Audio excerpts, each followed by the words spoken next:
पंचभूतों का प्रेरणा स्रोत, पंचभूतों की सक्रियता का आधार और उनमें समाया हुआ। अरुंधति और वशिष्ठ एक दूसरे के प्रति समर्पित भाव प्रकट करते हैं। उधर स्वर्गलोक में भय के वशीभूत कामदेव और रति नारद के प्रकट होते ही अदृश्य होने लगते हैं, किंतु नारद कामदेव के आशंकित मन को टटोलने लगते हैं और यही विषय लेकर जा पहुंचते हैं ब्रह्मदेव के पास, परंतु चर्चा करते हैं सती की तपस्या और दक्ष के हठ की। समाधान न होने पर नदी तट पर शिव आराधना में रत सती के समीप पहुंचते हैं। सती की मुखाकृति देख दक्ष महल पहुंच वीरणी और दक्ष से सती की मनोदशा की चर्चा कर उसका उपाय करने का आग्रह करते हैं। तत्पश्चात वीरणी द्वारा पुत्री के पक्ष का प्रजापति दक्ष कठोर शब्दों में विरोध करते हुए उसे सती को शिव आराधना से विमुख करने का आदेश देते। वीरणी कातर भाव से शिव स्मरण करती रह जाती है।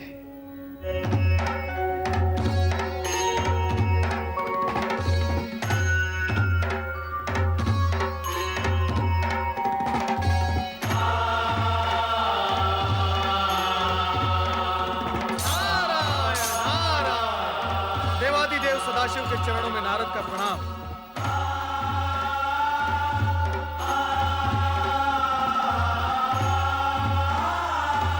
आपकी साधना में व्यवधान डालना मेरे लिए उचित नहीं, किंतु विषय की गंभीरता और महत्व को देखते हुए मुझे धृष्टता करनी ही पड़ी।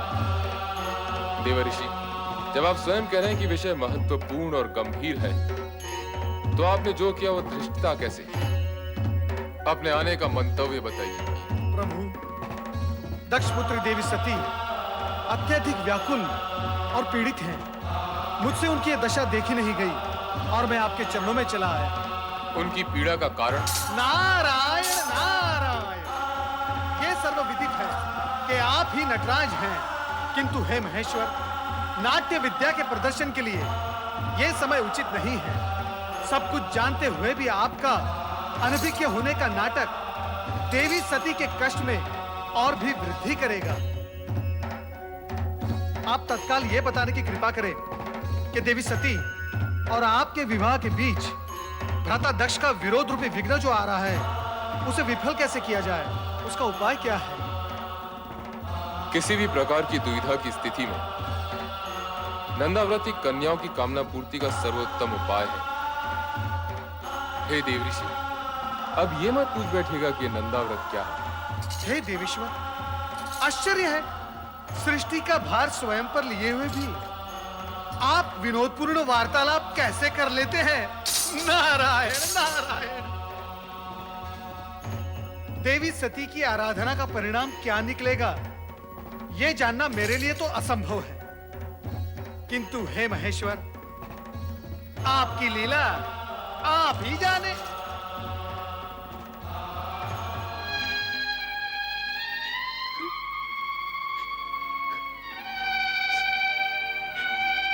मेरी श्रद्धा, भक्ति, प्रेम, पूजन में न जाने कहां और क्या कमी रह गई है, जो मेरे आराध्य तक मेरा स्वर नहीं पहुंच रहा।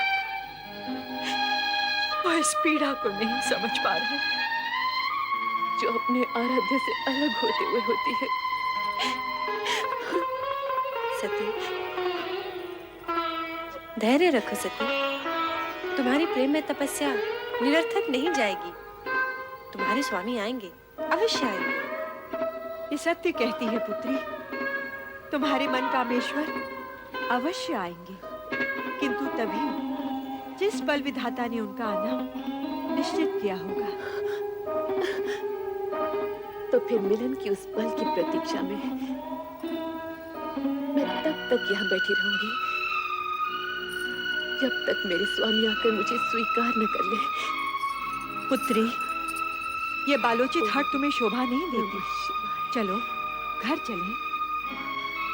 माते, आप तो स्वयं स्त्री हैं, किसी की पत्नी भी है।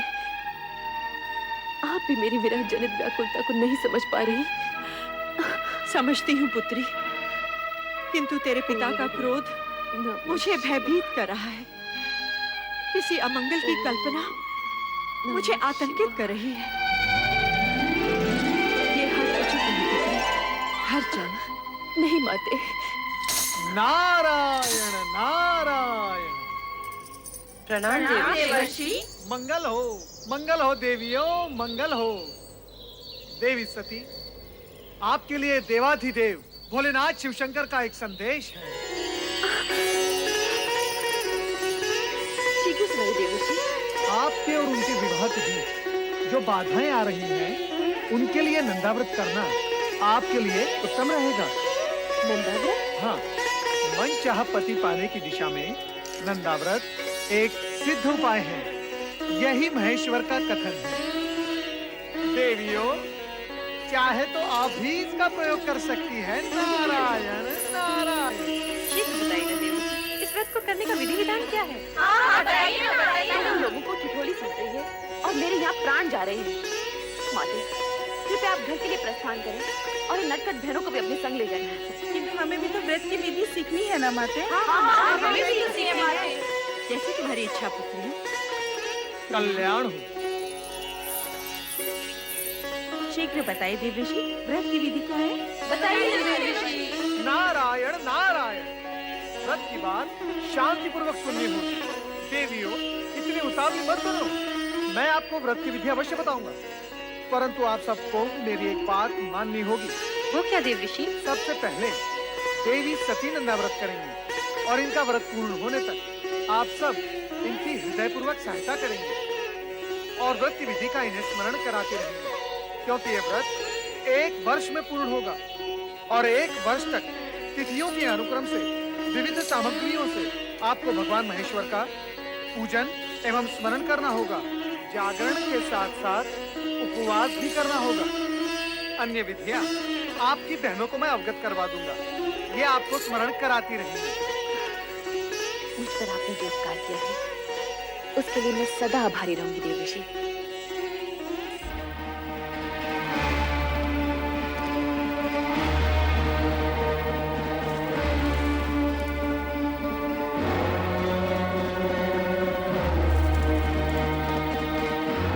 सुलेखा, सुलेखा, जी महाराज। तुम्हारी स्वामी कहाँ गई हैं?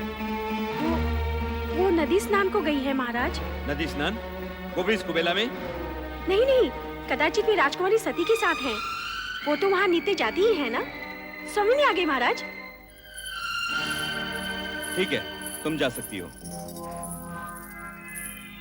महारानी, सती कहाँ है? वो अपनी बहनों के साथ संध्या भ्रमण के लिए गई है। संध्या भ्रमण? हाँ, या नदी भ्रमण? हम सभी नदी तट पर थे, मैं, सती और उसकी बहनें। परंतु महारानी, मेरी अन्य पुत्रियां और तुम तो आ गई हो। सती को अकेली कहाँ छोड़ आई? मैं जानता हूँ महारानी कि सती वहाँ क्या कर रही होगी। वो वहाँ शिव नाम के खिलौने बनाकर उनके साथ खेल रही होगी। स्वामी, ऐसी बातें मुख पर ना लाइए। शिव के प्रति सती की भावना को खेल ना कहिए। महारानी, ये माना कि सती की आयु अभी उचित अनुचित का भेद करना नहीं जानती, परंतु तुम उसे प्रोत्साहन दे रही हो। तुम उसे जानबूझकर ऐसी दिशा की ओर जाने की अनुमति दे रही हो जहां दुख ही दुख है, कांटे ही कांटे हैं। स्वामी, यदि आप उसके पिता हैं, तो मैं उसकी माता हूँ। मैंने 9 महीने उसे गर्भ में रखा है, पालन पोषण करके बड़ा किया है।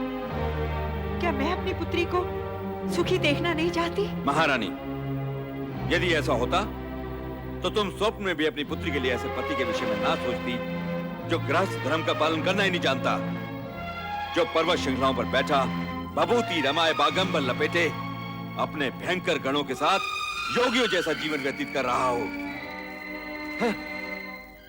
ठीक है महारानी, ठीक है। मैं अभी इसी समय सती को बलपूर्वक यहाँ ले आता हूँ। नहीं स्वामी, नहीं। मैं आपसे हाथ जोड़कर विनती करती हूँ, विधाता के लिखे को चुनौती मत दीजिए। सती की साधना भंग करके पाप के भागी मत बनिए। आपका ये एकमात्र पाप आपके जीवन भर के पुण्यों का फल आपसे छीन लेगा। आप चिंता छोड़िए स्वामी, और परिस्थितियों की नौका को समय की धारा में छोड़कर निश्चिंत हो जाइए और सती को उसकी आराधना करने दीजिए स्वामी, सती को उसकी आराधना करने दीजिए।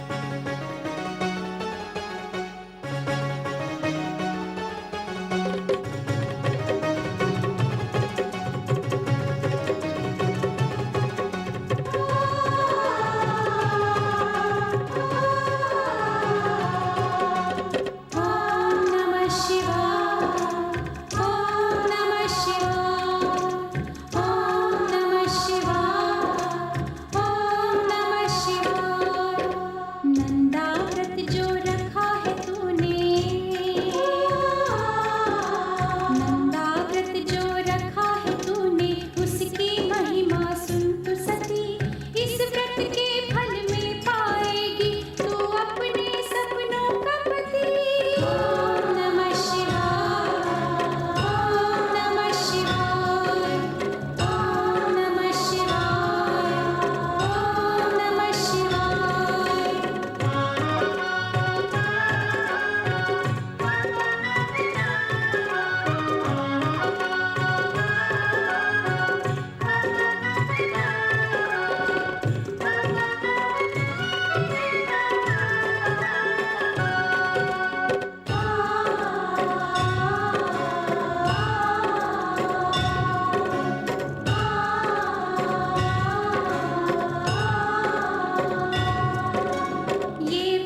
सती,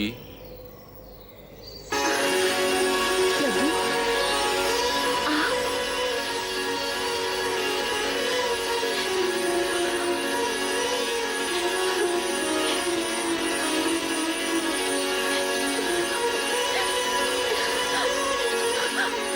स्वामी, स्वामी, मैं आपके दर्शन पाके धन्य हो गई स्वामी। उठो दक्षिण पिता।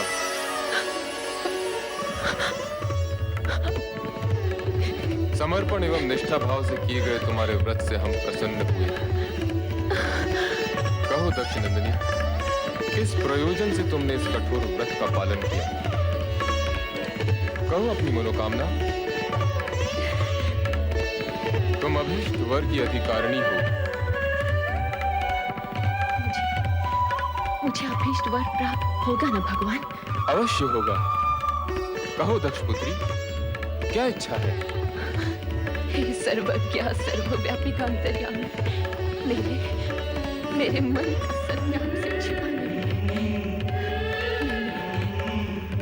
मैंने बाल्यकाल से पति रूप में आप ही की कामना की है।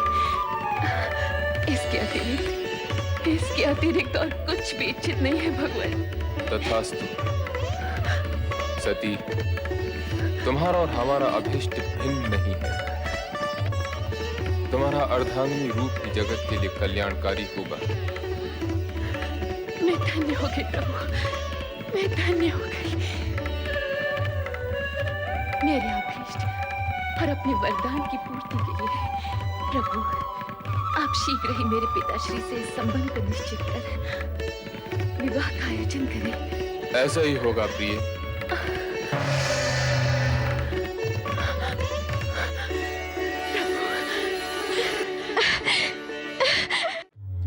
ओम नमः शिवाय।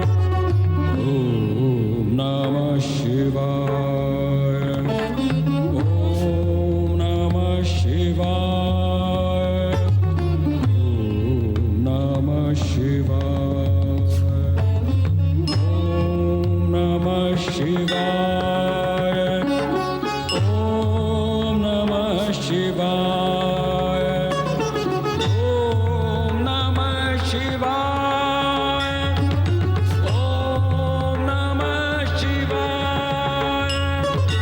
ओम नमः शिवाय। ओम नमः शिवाय। ओम नमः शिवाय।